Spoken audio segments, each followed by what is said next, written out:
నమస్తే welcome to good morning Telangana నేను మీ Srisailam. So ఇంటింటికి రేషన్ కార్డు పంపిణీ చేసేందుకు రాష్ట్ర ప్రభుత్వం ఆలోచన చేస్తున్నది. సో ఇంటింటికి ఏంటని ఆశ్చర్యపోవచ్చు. మొన్నటి వరకు మనం చూస్తున్నాం సూర్యాపేట జిల్లా తుంగతుర్తి నియోజకవర్గం తిరుమలగిరిలో ముఖ్యమంత్రి రేవంత్ రెడ్డి చేతుల మీదుగా మరి 14వ తారీఖున రేషన్ కార్డుల పంపిణీ షురు అయింది. సో ఈ నెల 25వ తారీఖు నుంచి మరి ఆగస్టు 10వ తారీఖు దాకా మండలాల వారీగా రేషన్ కార్డుల పంపిణీకి రాష్ట్ర ప్రభుత్వం శ్రీకారం చుట్టబోతున్నట్టు తెలుస్తుంది. సో ఇప్పటి వరకు ఎవరైతే అర్హులుగా ఉన్నారో మరి ఎవరికైతే ఈ రేషన్ కార్డు జాబితాలో వాళ్ళు అర్హులుగా పొందిరో వాళ్ళందరికీ కూడా మండలాల వారీగా మరి రేషన్ కార్డు పంపిణీ చేసేందుకు రాష్ట్ర ప్రభుత్వం అయితే సిద్ధమైంది. దాదాపుగా మరి ఈ నెల 25 నుంచి ఆగస్టు 15 అంటే దాదాపు 15 నుంచి 20 రోజుల పాటు ఈ కొత్త రేషన్ కార్డుల పంపిణీ అయితే ఉండబోతున్నది. రైట్, ఇక మరోవైపు ఇక నక్సలిజం మొత్తం అంతమైపోయింది. నక్సలిజంలో మనం విజయం సాధించడం అంటూ మోదీ చెప్తున్నటువంటి పరిస్థితి. సో ఇంకా అగ్రనేతలు మిగిలే ఉన్నప్పటికీ బట్ ముందస్తుగానే మరి మోదీ ప్రభుత్వం నక్సలిజం హంతానికి సంబంధించి విజయం సాధించడం అని చెప్పేసి ముందస్తు విజయాన్ని ప్రకటించుకుంటున్నటువంటి పరిస్థితి. హిడ్మా కావచ్చు, గణపతి కావచ్చు, ఇట్లా చెప్పుకుంటూ పోతే నక్సలిజం అనేది అసలు అంతమే కాదు, నక్సలిజానికి అంతమే లేదని చెప్పేసి మరి మాజీ మావోయిస్టులు చెప్తున్నారు, మేధావులు చెప్తున్నారు, ప్రజా సంఘాలు, పౌరాకు సంఘాలు చెప్తున్నాయి. బట్ మోదీ మాత్రం ముందస్తు విజయాన్ని ప్రకటించుకుంటూ నక్సలిజం నిర్మూలించడంలో మనం విజయం సాధించడం అంటూ చెప్తున్నటువంటి పరిస్థితి కావచ్చు. ఇట్లా చెప్పుకుంటూ పోతే చాలా అంశాలు ఉన్నాయి. దళిత బంధు మీద బట్టి కామెంట్ కావచ్చు, మరి సినీ ప్రముఖులకు ఏదైతే ఈడీ నోటీసులు పంపించి బెట్టింగ్ యాప్స్ మీద ఎవరైతే ప్రమోట్ చేస్తారో వాళ్ళ మీద నోటీసులు అయితే పంపించింది వాళ్ళకు ఈడీ. సో ఇవన్నీ అంశాలు చాలా ఉన్నాయి, మాట్లాడే ప్రయత్నం చేద్దాం. ఇక పొలిటికల్గా బండి సంజయ్ వర్సెస్ ఈటల మధ్య వార్ ముదురుతున్నది. ఓవైపు హైకమాండ్ హెచ్చరికలు కూడా జారీ చేస్తుంది. ఇప్పటికైనా తగ్గండి, సర్దుమనించే ప్రయత్నం చేయండి, సమస్యను పెద్దది చేయకండి అంటూ మరి మోదీ బీజేపీ మరి కొంత వార్నింగ్ ఇస్తున్నట్టు కూడా తెలుస్తుంది. ఇవన్నిటి గురించి డిస్కస్ చేద్దాం. మొదటగా హెడ్లైన్ చూద్దాం, తర్వాత పూర్తి వార్తా కథల్లోకి వెళ్ళేటువంటి ప్రయత్నం చేద్దాం. రైట్, ఒక్కసారి మన తొలి వెలుగు ఈ పేపర్లో ఉన్నటువంటి హెడ్లైన్ చూస్తే విజయ్ రాణాపై బెట్టింగ్ కేసు, రేపు ఎంక్వైరీకి దగ్గుబాటి రాణా, ఆగస్టు 6న విజయ్ విచారణ, ఇక మనీ లాండరింగ్ చేశారని డౌట్, యాప్స్ ప్రమోషన్కు క్యాష్ తీసుకున్నారని ఛార్జ్, ఇప్పటికే ఈడీ ఈసీఐఆర్ నమోదు, తాజాగా హీరోలకు నోటీసులట్టు వార్త కనిపిస్తుంది. విచారణకు రావాలని ఆదేశం, జూలై 30న ప్రకాష్ రాజ్ ఎంక్వైరీ, మంచు లక్ష్మి తదితరులకు సామాన్లు, ఇక గతంలో 25 మంది సెలబ్రిటీలపై కేసులు, పంజాగుట్ట మియాపూర్ పిఎస్లో ఎఫ్ఐఆర్, పలువురిని విచారించిన పోలీసులు, ఇదే కేసులో ఈడీ దూకునట్టు మనకు వార్త కనిపిస్తుంది. రైట్, ఒకసారి చూసుకోవచ్చు. ఇక్కడ విజయ్ రాణా బెట్టింగ్ కేసు అంటూ మనకు వార్త కనిపిస్తుంది కదా. ఒక్కొక్కరికి ఒక్క రకమైనటువంటి డేట్ ఇచ్చారు. జూలై 30న ప్రకాష్ రాజు, ఆగస్టు 6న విజయ్ దేవరకొండ, రేపు ఇక ఎంక్వైరీకి దగ్గుపాటి రాణా. ఇట్లా మరి సినీ ప్రముఖులకు, ఇన్ఫ్లుయెన్సర్స్కి అయితే ఒక్కసారిగా ఈడీ నోటీస్ ఇచ్చినట్టు తెలుస్తున్నది. సో ఇంకా ఏం కనబడుతున్నాయి, నన్ను లేపేస్తారు, రౌడీ షీటర్లు టార్గెట్ చేసిండ్రు, గొల్ల కిట్టుపైనే డౌట్, పోలీసులు యాక్షన్ తీసుకోవాలి లేదంటే నా రియాక్షన్ గట్టిగా ఉంటుంది, కంటోన్మెంట్ ఎమ్మెల్యే శ్రీ గణేష్, ఇక ఎమ్మెల్యేపై తాజాగా 30 మంది హత్యాయత్నం అంటూ వార్త కనిపిస్తుంది. మొన్న బోనాల ఫెస్టివల్ సందర్భంగా మాణిక్యపురం అనుకుంటా ఈయన కంటోన్మెంట్ ఎమ్మెల్యే శ్రీ గణేష్ పోతే అక్కడ 30 మంది ఆయన అటకాయించే ప్రయత్నం చేస్తారు. వెనుకో 10 బైకులు, ముంగలో 10 బైకులు ఆయన్ను ఎటు పోకుండా లోపల నుంచి బయటికి రావాలంటూ బెదిరించే ప్రయత్నం చేశారని ఆయన పిఎస్లో కంప్లైంట్ చేసి మనం చూసినాం. సో నిన్న మీడియా వివరణ అడిగితే మరి ఏం చెప్తున్నారు శ్రీ గణేష్ అంటే, గొల్లకిట్ అనేటువంటి మరి మా పార్టీకి సంబంధించినటువంటి నేతనే ఒక మంత్రి అండదండలు చూసుకొని ఆయన నన్ను బెదిరించే ప్రయత్నం చేస్తున్నాను, గత 3-4 రోజుల కింద నేను డీసీపీకి కంప్లైంట్ చేస్తాను అని చెప్పేసి మరి ఈయన శ్రీ గణేష్ చెప్తున్నాడు. సో చూద్దాం మరి ఏం జరుగుతుంది, ఏం కథ అనేది శ్రీ గణేష్ విషయంలో. ఎందుకంటే దాడి చేయడానికే మరి ప్రయత్నం చేస్తారు, ఆయన మీద యాక్షన్ తీసుకోవాలి, లేకపోతే నేను మాట్లాడితే నేను గట్టిగా, లేదంటే నేను కనుక యాక్షన్ తీసుకోకపోతే నేను ఏం చేయాలో అది చేస్తాను అని చెప్పేసి మరి శ్రీ గణేష్ చెప్తున్నాడు. రైట్గా నోరు మూసుకోండ్రి లేదంటే కఠిన చర్యలే, బండి ఈటలకు వార్నింగ్, ఇద్దరు నేతలపై హైకమాండ్ సీరియస్, ఢిల్లీకి చేరిన ఇద్దరి పంచాయతీ, రిపోర్ట్తో వెళ్లిన పార్టీ చీఫ్ రామచంద్రరావు, నేడు అమిత్ షా నడ్డాతో భేటీకి ఛాన్స్, హైకమాండ్ డైరెక్షన్ మేరకు యాక్షన్, పార్టీ నిర్ణయంపై శ్రేణిలో ఉత్కంఠ, ఇటీవల బండిపై ఈటల సంచలన కామెంట్స్, స్థానిక ఎన్నికల వేళ పార్టీకి తలనొప్పిగా మారిన ఇష్యూ అంటూ వార్త కనిపిస్తుంది. వాస్తవమే, రామచంద్రుడు మొన్ననే వచ్చిండు కొత్త అధ్యక్షుడిగా, బీజేపీ రథసారథిగా రామచంద్రుడు మొన్నే పగ్గాలు చేపడితే రామచంద్రుడు వచ్చినటువంటి నాటి నుంచి నేటి వరకు రాజాసింగ్ రాజీనామా అయినా బండి సంజయ్ ఈటల మధ్య గొడవ అయినా సో రామచంద్రుడు ఈ ఇద్దరి సమస్యను ఢిల్లీ దాకా తీసుకపోతే ఢిల్లీ పెద్దలు ఇద్దరికి వార్నింగ్ ఇచ్చే ప్రయత్నం చేస్తున్నట లోకల్ బాడీ ఎన్నికల వేళ మీరు గప్చుప్గా ఉండండి కొట్లాడది పంచాయతీ లేదని మరి గట్టిగానే వార్నింగ్ ఇచ్చినట్టుగా మన కథనం కనబడతా ఉంది కాబట్టి డిస్కస్ చేద్దాం ఏం జరగబోతుంది ఈటల బండి సంజయ్ మధ్య ఇక బీసీ రిజర్వేషన్లు ఉత్తేనంట అది సాధ్యమయ్యే పని కాదు సీఎం రేవంత్ది కేవలం చీటింగ్ రిజర్వేషన్ల ఆర్డినెన్స్ తెచ్చి ఏం చేస్తారు తొమ్మిదో షెడ్యూల్లో ఎవరు చేర్చాలి చేర్చిన దానిపై కోర్టులు రివ్యూ ఉంటుంది తమిళనాడుదే ఇప్పటికీ పెండింగ్లో ఉంది ఢిల్లీలో state BJP chief Ramachandra Rao comments అటు వార్త కనిపిస్తుంది ఓవైపు బీసీ రిజర్వేషన్ల కోసమే లోకల్ బాడీ ఎన్నికలు ఇన్ని రోజులు ఆగినాయి బీసీల లెక్క తేలాలని బీసీలు ఏళ్ళ తరబడి కొట్లాడుతున్నారు మరి లెక్క తేలినాక ఆ లెక్కలో భాగంగా దాన్ని ఉభయ సభల్లో ఇటు మండలిలో అటు అసెంబ్లీ అంటే సభలో ఈ రెండిట్లో కూడా ఆమోద ముద్ర వేసుకొని ఢిల్లీకి పోయినటువంటి ఈ అయితే బీసీ బిల్ ఉన్నదో మరి భారత రాజ్యాంగానికి సంబంధించి 9th షెడ్యూల్లో చేర్చాల్సి ఉన్నది రాజ్యాంగంలోని 9th షెడ్యూల్లో చేర్చి విద్యా ఉద్యోగ రాజకీయాల్లో 42% బీసీలకు రిజర్వేషన్ కల్పించాలన్నది సో అక్కడ దాకా పోయింది బాగానే ఉంది అక్కడికి పోయినాక ఇప్పుడు బీజేపీ వాళ్ళు ఉత్తుంది అంటున్నారు అక్కడ దాకా పోయినప్పుడు బాగానే ఉంది అందరు సపోర్ట్ చేసిరు అసెంబ్లీలో బట్ పార్లమెంట్ దగ్గరికి పోయేసరికల్లా బీజేపీ ముంగటికి పోయేసరికల్లా ఇది ఉత్తదే ఇది 9th షెడ్యూల్లో ఎవరు చేర్చాలి తమిళనాడుదే ఇంకా పెండింగ్లో ఉన్నది ఇది అవుతుందా ఇది కాదా అని చెప్పేసి మరి కామెంట్లు వస్తున్నాయట రామచంద్రరావు కూడా అది చెప్తున్నాడు సో తమిళనాడుదే ఇప్పటికీ పెండింగ్లో ఉందంటూ కామెంట్ చేస్తూ డిస్కస్ చేద్దాం ఈ బీసీలకు సంబంధించి ఇక ఆర్టీఐలో బీసీలు ఏరి కమిషన్లో ఒక్కరికి చోటు లేదా ఎస్టీల పరిస్థితి కూడా అంతే 2 వర్గాలకు తీవ్ర అన్యాయం కొత్త కమిషనర్ల పోస్టులైన బీసీలకి అన్నట్టు సర్కార్కు ఎమ్మెల్సీ కవిత డిమాండ్ ఇక 18 కిలోల గోల్డ్ చోరీ 22 లక్షల నగదు దోపిడీ బంగారు షాపులో భారీ దొంగతనం షాప్ షట్టర్స్ కట్ చేసి ఇక ఎంటర్ సూర్యాపేటలో సంచలనం దొంగల కోసం గాలిస్తున్న పోలీసులు 18 కిలోల బంగారం ఎత్తుకపోయారట ఆ ఒక షట్టర్ మొత్తం కట్ చేసినట్ట బాత్రూమ్ గోడ ఉంటుంది కదా ఈ గోడను మొత్తం హోల్డ్ చేసినట్టు అది రీసెంట్గా ఒక సినిమా వచ్చిండే సినిమాలో సేమ్ ఇట్లనే ఉంటుంది గోడను మొత్తం హోల్డ్ చేసి లోపల ఉన్నటువంటి షట్టర్ మొత్తం మరి తొలగించి బంగారము డబ్బులు ఎత్తుకపోయినటువంటి సీన్ ఉంటుంది సో అట్లే 18 కిలోల గోల్డ్ దాదాపు 22 లక్షల నగదు తీసుకుపోయారట రైట్ ఈనాడులో చూస్తే ఈనాడులో ఏమున్నాయి ధన్ఖడ్ రాజీనామా పార్లమెంటు సమావేశాల వేళ అనూహ్యంగా ఉపరాష్ట్రపతి పదవికి గుడ్ బై అనారోగ్య కారణాలంటూ వెల్లడి ఇక 2 ఏళ్ల పదవి కాలం ఉన్న వైదొలగని రాజ్యసభ చైర్మన్ స్వతంత్ర భారత చరిత్రలో ఇది 3వసారి అంటూ వార్త కనిపిస్తుంది సో ఉపరాష్ట్రపతి ధన్ఖడ్ రాజీనామా అంటూ మనకు వార్త కనిపిస్తుంది రైట్ కలెక్టర్లు కదలాలి క్షేత్రస్థాయి పర్యటనలు చేయాలి వారి పనితీరుపై రోజువారీగా సిఎంఓ నివేదికలు ఇవ్వాలంటూ వార్త కనిపిస్తుంది ఇక మరొక వార్త కమ్యూనిస్టు యోధుడు అచ్యుతానందన్ కనుమూత అంటూ మరో వార్త కనిపిస్తుంది అన్నవరం దేవేందర్కు దాశరథి కృష్ణమాచారి అవార్డు అంటూ మరో వార్త హైలైట్ కనిపిస్తే ఇక జస్టిస్ వర్మ అభిశంసనను ప్రక్రియ ఆరంభం అంట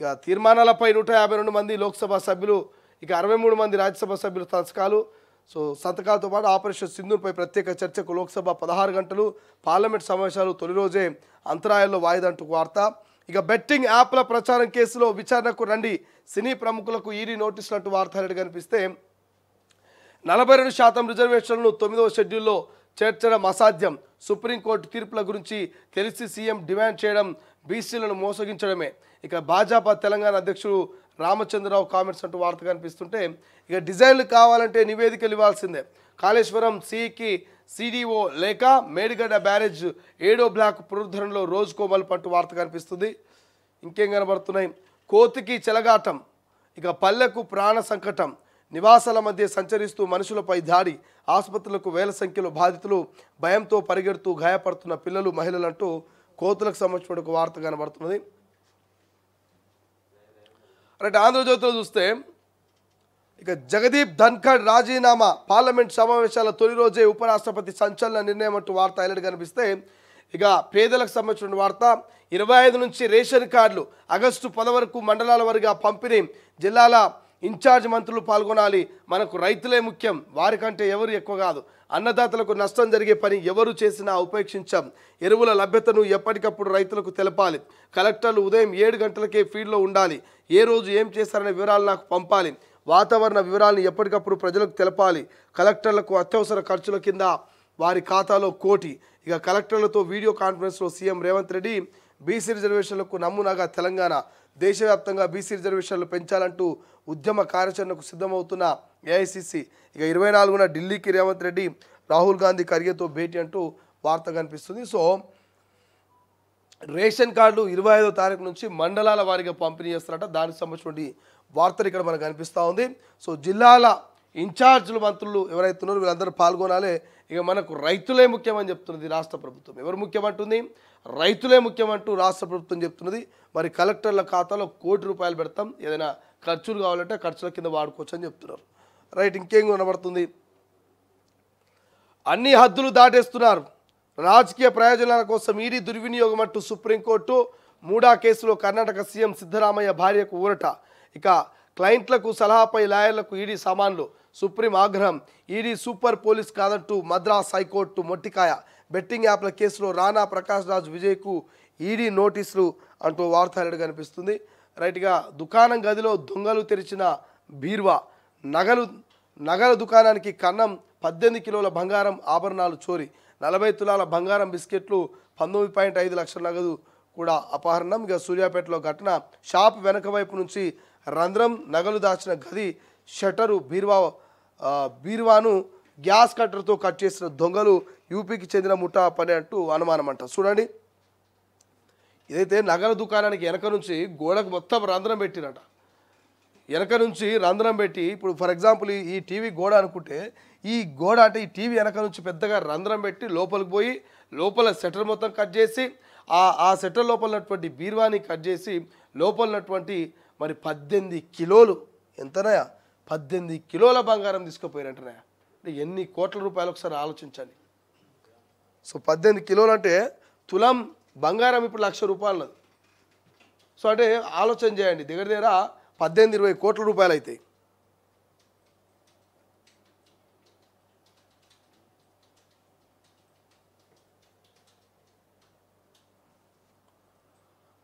స్కూల్పై కూలిన విమానం, పైలట్ సహా 20 మంది దుర్మరణం. వారిలో అత్యధికులు విద్యార్థులు. 171 మందికి గాయాలు. బంగ్లాదేశ్ రాజధాని ఢాకాలో దుర్ఘటన. సాంకేతిక సమస్యలు తలెత్తడంతో కూలిన వాయుసేన శిక్షణ విమానం అంటూ వార్త హైలైట్ కనిపిస్తుంటే, ఇక తొలి రోజే రభస. పహల్గామ్ అంశంపై స్తంభించిన పార్లమెంటు. ఉభయ సభల్లో కార్యకలాపాలు అడ్డుకున్న విపక్షం. ఆపరేషన్ సింధూర్ పైన చర్చకు పట్టు. ఇక పహల్గామ్ అంతకులు ఆచూకీ ఏదన్నా కరిగే. వచ్చే వారం 16 గంటల చర్చకు ప్రభుత్వం ఓకే అంటూ మనకు వార్త హైలైట్ కనిపిస్తే, ఇక భారత్పై చైనా కుయుక్తులంటూ మరో వార్త. ఎలా హామీ ఇచ్చారో అలా అమలు చేయండి. కేంద్రంపై నిందలు వేయడం అన్యాయం. 42% బీసీ రిజర్వేషన్లు కాంగ్రెస్ బాధ్యత. 9వ షెడ్యూల్లో చేర్చాలంటే చిక్కులున్నాయి. న్యాయ సమీక్ష చేస్తామని సుప్రీం చెప్పింది. బిల్లు పెట్టినప్పుడు 9వ షెడ్యూల్లో అనలేదే. మధ్యప్రదేశ్లో 50% పైగా రిజర్వేషన్లు ఆ దారిలో వెళ్ళానంటూ రామచంద్రరావు ఒక స్టేట్మెంట్ హైలైట్గా కనిపిస్తుంది ఇక్కడ. రైట్, వెలుగులో చూస్తే ఉపరాష్ట్రపతి రాజీనామా హైలైట్ కనిపిస్తుంది.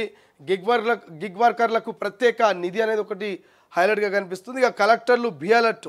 వర్షాలు, సీజన్ల వ్యాధులపై అప్రమత్తంగా ఉండండి. ఏమాత్రం నిర్లక్ష్యం ఉన్నా ఆస్తి, ప్రాణ నష్టం జరిగేటువంటి అవకాశం ఉందంటూ వార్త హైలైట్ కనిపిస్తుంది. రైట్, ఇంకేం కనబడుతుంది? ఆపరేషన్ సింధూర్తో మన ఆర్మీ సత్తా చాటింది. దేశ ఐక్యతను ప్రపంచం మొత్తం చూసింది మోదీ. ఇక 22 నిమిషాల్లోనే టెర్రరిస్టు క్యాంపుల్ని ధ్వంసం చేశాం. ప్రపంచం చూపంతా ఇక మేడ్ ఇన్ ఇండియా ఆయుధాల వైపే అంటూ మరొక వార్త హైలైట్ కనిపిస్తే, బెట్టింగ్ యాప్స్ కేసులో ఇక సెలబ్రిటీలకు ఈడీ సామాన్లు. రానా, దగ్గుపాటి, ప్రకాష్, విజయ్ దేవరకొండ, మంచు లక్ష్మికి జారీ అంటూ వార్త హైలైట్ కనిపిస్తుంది. రైట్గా హెచ్సిఏ కేసులో తెరపైకి ఐఏఎస్, ఐపీఎస్ల పేర్లు. 23 ఇన్స్టిట్యూషన్ల నుంచి నిబంధనలకు విరుద్ధంగా ఓటింగ్ అంటూ వార్త కనిపిస్తుంది. రైట్గా ముంబై రైలు పేలుల కేసులో 12 మంది నిర్దోషులే. బాంబే హైకోర్టు సంచలన తీర్పు. 2006 జూలై 11న ముంబై సబర్బన్ ట్రైన్లో వరుసగా బాంబు పేలులు. 189 మంది మృతి, 800 మందికి పైగా గాయాలు. ఈ కేసులో 2015లో 5గురికి ఉరిశిక్ష, 7గురికి జీవిత ఖైదు విధించిన ట్రయల్ కోర్టు అంటూ వార్త కనిపిస్తుంది. రైట్గా గోడకు కన్నం వేసి 8 కిలోల బంగారం చోరీ అనేది కామన్ కనిపిస్తుంది. ఇక్కడ గోడ మొత్తం కూడా రంధ్రం వేసినటువంటి విజువల్ కనబడుతుంది. ఇక పగటి పూట డ్రంక్ అండ్ డ్రైవ్ టెస్టులు 2 రోజుల్లో 18 మంది పట్టివేత. రెడ్ సిగ్నల్స్ రెడ్ సిగ్నల్ పడ్డప్పుడు 60 సెకండ్ల పాటు తనిఖీలు. Traffic DCP Srinivas school bus డ్రైవర్లు తాగి దొరుకుతున్నందుకే స్పెషల్ డ్రైవ్ నిర్వహిస్తున్నట్లు వెల్లడి. చూస్తురా పగటిపూట డ్రంక్ అండ్ డ్రైవ్ టెస్ట్ చేస్తున్నట. మరి 2 రోజుల నుంచి 18 మంది పట్టుబడ్డారట. సిగ్నల్ పడ్డ 60 సెకండ్లు, అంటే సిగ్నల్ పడ్డప్పుడే 60 సెకండ్ల టైం ఉంటుంది కదా, అప్పుడే వచ్చుడే మీటర్ పెట్టుడే. ఎక్కువ మంది బస్ డ్రైవర్లు ఉన్నారట, స్కూల్ బస్సు డ్రైవర్లు. మరి ఎక్కువగా మద్యం సేవిస్తున్న నేపథ్యంలోనే ఈ తనిఖీలు పగటిపూట ఎక్కువ చేయాల్సి వస్తుందని చెప్పేసి మరి పోలీసు అధికారులు చెప్తున్నారు. సో 18 మంది దొరికిరట. దిశ ఉపరాష్ట్రపతి పదవికి ఇక జగదీప్ ధన్ఖడ్ రాజీనామా కామన్గా కనిపిస్తుంది. కనుమరుగవుతున్న నక్సలిజం తీవ్రత బాగా తగ్గింది, దానిపై అద్భుత విజయాలు సాధించామంటూ మోదీ కామెంట్స్. వచ్చే వారం సింధూర్పై చర్చ అంటూ వార్త. జీవో 49 నిలిపివేత అంటూ వార్త కనిపిస్తుంది. ఆదివాసుల నుంచి వ్యతిరేకత రావడంతో వెనక్కి. సీఎం రేవంత్ రెడ్డి, మంత్రి సీతక్క బెడమబొజ్జు, ఆదివాసుల నేతల ధన్యవాదాలు. ప్రజాప్రభుత్వం అడవి బిడ్డలకు ఎప్పుడు అండగా ఉంటుందంటూ మంత్రి కొండా సురేఖ. కొమరంభీం కన్జర్వేషన్ కారిడార్ కోసం గతంలో జారీ అంటూ ఆ జీవో 49 నిలిపేసినట్టుగా తెలుస్తోంది. ఇక స్థానిక ఎన్నికల తర్వాతే ట్రాన్స్ఫర్స్, ఎంప్లాయీస్ బదిలీకి సర్కార్ ఆలోచన. అక్టోబర్లో చేపట్టే అవకాశం. ఇప్పటికే ఫైల్ సిద్ధం చేసిన ప్రభుత్వం ఒకే చోట 2 ఏళ్ల కన్నా ఎక్కువ కాలం పనిచేస్తున్న ఉద్యోగుల బదిలీ అంటూ మనకు వార్త కనిపిస్తుంది. ఇంకేముంది కొత్తగా? పిలుపు కోసం ఎదురుచూపులు. దాదాపు 10 రోజుల కింద గవర్నర్ వద్దకు బీసీ ఆర్డినెన్సీ. ఆయన్ను కలవాలనుకుంటున్న ఉన్నతాధికారులు ప్రతిపాదించిన సవరణలు మరింత క్షుణ్ణంగా వివరించాలనే ఆలోచన. ఇదే విషయంపై రాజ్భవన్కు సమాచారం. నేటికి అక్కడి నుంచి రాని పిలుపు. ఇక విజయ్ దేవరకొండకు ఈడీ నోటీసులు అంటూ సినీ ప్రముఖుల వార్త. ఇక ఈటెల కామెంట్స్పై కౌంటర్ ఇవ్వద్దంటూ పార్టీ రాష్ట్ర నేతలకు కమలం హైకమాండ్ స్పష్టీకరణ. తొందరపడితే వేటు తప్పదంటూ సీరియస్ వార్నింగ్. రాజేందర్ను దూరం చేసుకుంటే బీసీలంతా ఆయన వైపే వెళ్తారనే ఒక భావన అంట. ఇక స్వేచ్ఛలో చూస్తే రైట్, స్వేచ్ఛలో హైలైట్గా ఏమున్నాయి? సేమ్ యాస్టీస్గా ఆదివాసులకు అండగా 49వ జీవో రద్దు. కొత్త రేషన్ కార్డుల డ్రైవ్ 15 రోజుల్లో. రైతులు పేదల ప్రజల కంటే మాకు ఏది ఎక్కువ కాదంటూ ఇక 25 నుంచి ఆగస్టు 10 వరకు కార్డుల డ్రైవ్ అని చెప్పేసి వార్త హైలైట్ కనిపిస్తే, ఇక ఉభయ సభల్లో రచ్చ అని చెప్పేసి ఇంకొక వార్త హైలైట్ కనిపిస్తుంది. ఇక హైకమాండ్ వద్దకు బండి ఈటెల ఇష్యూ పంచాయతీకి చెక్ అంటూ వార్త కనిపిస్తుంది. పార్టీలో గొడవలు సహజం. రేవంత్ రెడ్డి కోమటిరెడ్డి మధ్య లేవా? కేసీఆర్ కేటీఆర్ కవిత మధ్య లేవా? ఈటెల బండి అంశం మా దృష్టికి రాలేదు. మా దగ్గర కొత్త పాత లేదు, అంతా ఒకటే. ఇదంతా కొంతమంది సృష్టించిన స్టోరీ అంటూ బీజేపీ రాష్ట్ర అధ్యక్షుడు రామచంద్రరావు కామెంట్స్ హైలైట్ కనిపిస్తున్నాయి. ఇక పెద్దల పరిచయాలతో పెత్తనాలంటూ కుదిరితే ఎక్స్టెన్షన్, లేకపోతే పైరావిలు. కీలక శాఖలో రిటైర్డ్ అధికారులు ఉద్యోగుల హవా అంటూ సెక్రటరీ వార్త ఒకటి హైలైట్ కనిపిస్తుంది. రైట్, ఇంకేం కనబడుతున్నది? దళిత బంధు ఇస్తున్నాం, పథకాలను ప్రజలకు చేరువ చేస్తాం. దళిత బంధు నిధుల కలెక్టర్ల ఖాతాలో ఉన్నాయి. యూనిట్ల అమ్మకం కొనుగోలు చెల్లుబాటు కాదు. డిప్యూటీ సీఎం మల్లు బట్టి విక్రమార్క మదిరాలో లబ్ధిదారులకు నిధుల పంపిణీ అంటూ ఒక వార్త హైలైట్ కనిపిస్తుంది. రైట్, ఇంకేమున్నాయి? ఇక నమస్తే తెలంగాణ చూస్తే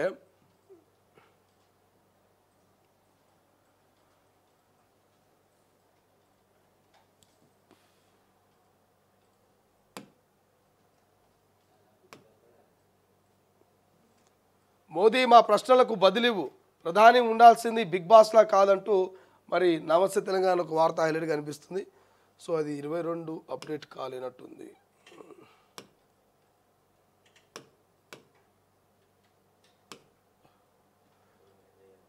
రైట్, 22 బట్ పేపర్ మాత్రం అప్డేట్ చేయనట్టున్నారు. ఒకసారి నమస్తే తెలంగాణ చూద్దాం మళ్ళీ.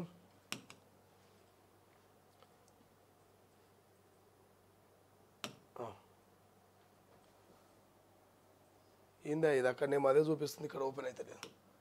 సో ఇట్లా ఓవరాల్గా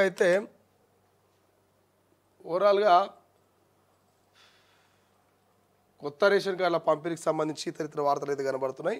బట్ ఇక్కడ మనకు ధన్ఖడ్ గుడ్ బై అని చెప్పేసి రైతుల్ని నిలవరించండి, ఎరువుల షాపుల వద్ద పోలీసులు పెట్టండి అంటూ వార్త కనిపిస్తుంది. కొరత లేకుండా క్యూ లైన్ ఎందుకంటూ ఇక మరో వార్త ఇక్కడ తెలంగాణ ఖేతర్ ఏపీకి జీ ఉజార్ అని చెప్పేసి ఇక స్థానిక సమరానికి సిద్ధం కాని అంటూ ఒక వార్త మనకు హైలైట్ కనిపిస్తుంది. సో ఇవి ఇవాళ ప్రధానంగా ఉన్నటువంటి వార్తలు. ఓకే, అప్డేట్ చేయనట్టున్నారు వీళ్ళు కానీ. సో మొత్తం మీద అయితే ఇప్పటివరకు మనం చూసిన దాంట్లో కొత్త రేషన్ కార్డులకు సంబంధించి ఈ నెల 25 నుంచి